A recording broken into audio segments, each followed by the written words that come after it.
बड़ी खबर आ रही है। इस महायुद्ध से जुड़ी हुई हॉर्मुज स्ट्रेट में एक जहाज पर ड्रोन से हमला हुआ है। हमले के बाद जहाज में आग लग गई है। ये बड़ी खबर, बड़ी जानकारी सामने आ रही है। हॉर्मुज स्ट्रेट में एक जहाज पर ड्रोन से हमला हुआ है। हमले के बाद जहाज में आग लग गई है। अब ये जहाज किसका था, इसकी डिटेल का हमें इंतजार है, लेकिन यकीनन आपको बताते चले जिस तरह के हालात इस वक्त बने हुए हैं हॉर्मुज स्ट्रेट में, जिसको बंद करने का दावा किया गया, बाद में वहां पर आपको बताते चले कुछ जहाज जरूर देखे गए, लेकिन कहा जा रहा है एक जहाज ऐसा रहा जिस पर ड्रोन से हमला किया गया है। हमले के बाद जहाज में आग लग गई है। ये जहाज किसका था, किस देश का था, इस बारे में अभी डिटेल में जानकारी सामने नहीं आई है, लेकिन जो तस्वीरें हैं वो दिखा रहे हैं। आसमान के ऊपर उड़ता धुएं का ये काला गुबार, धू धू कर जलता ये जहाज आपके सामने है। और जनहित में हमारी ये ड्यूटी है कि आपको महायुद्ध की सिर्फ सच्ची खबरें पहुंचाएं और उन अफवाहों से आगाह करें जो युद्ध के माहौल में उड़ाई जा रही हैं। देश में पेट्रोल, डीजल और गैस की कमी को लेकर फैल रही खबरों को सरकार ने निराधार बताया है। कहा कि देश में ईंधन का पर्याप्त भंडार है, सप्लाई चेन सामान्य रूप से काम कर रही है, इसलिए चिंता करने की कोई बात नहीं।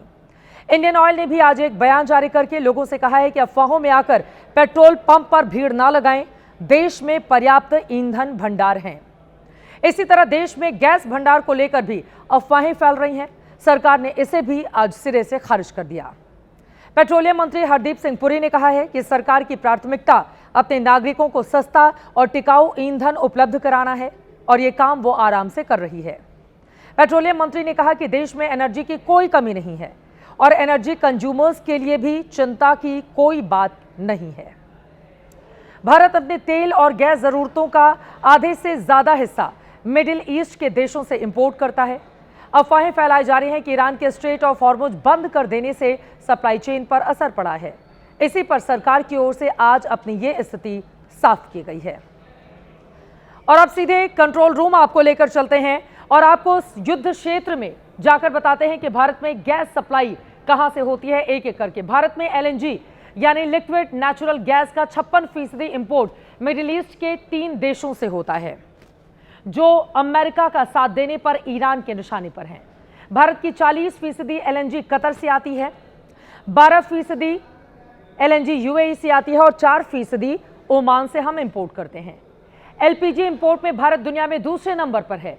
एलपीजी का 67% बड़ा हिस्सा भारत मिडिल ईस्ट के 3 देशों से ही लेता है। सबसे ज्यादा यूएई से 26%, इसके बाद कतर से 22% और सऊदी अरब से हम अपनी जरूरत की 19% एलपीजी लेते हैं। और इस सप्लाई चेन का रूट एक ही है, स्ट्रेट ऑफ हॉर्मुज, जिसे ईरान ने ब्लॉक किया हुआ है। इसी रूट से खाड़ी देशों के जहाज भारत के पोर्ट पर पहुंचते हैं। सरकार के मुताबिक देश में गैस का भी कोई संकट नहीं है। सूत्र ये भी खबर दे रहे हैं कि सरकार वैकल्पिक सप्लायर्स के भी संपर्क में लगी हुई है। ऑस्ट्रेलिया और कनाडा ने भारत को गैस बेचने की बाकायदा पेशकश भी की है। अब आगे क्या स्थिति बनी रहेगी, हर खबर आप तक पहुंचाते रहेंगे।